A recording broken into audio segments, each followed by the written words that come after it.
Meisies van oor die land is van dese week by Glenwood High School byeen. Die week se rugby gaan groot eise aan meeste van hulle stel.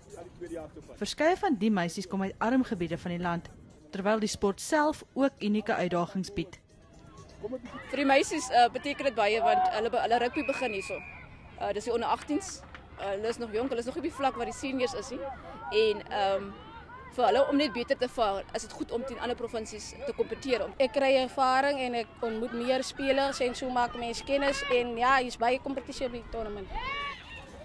Die span van die Suidwestelike distrikte het hulle week begin deur die Blou Bulle met 12-5 te klop. En vir die meisies om by die week te speel is die gevolg van harde werk. Dit is ook 'n groot mylpaal.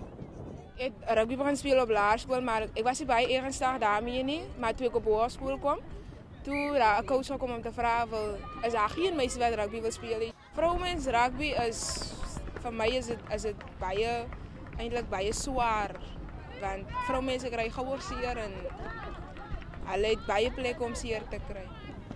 16 spanne waaronder een van Zimbabwe neem aan die rugbyweek deel. Die toernooi loop Vrydag ten einde.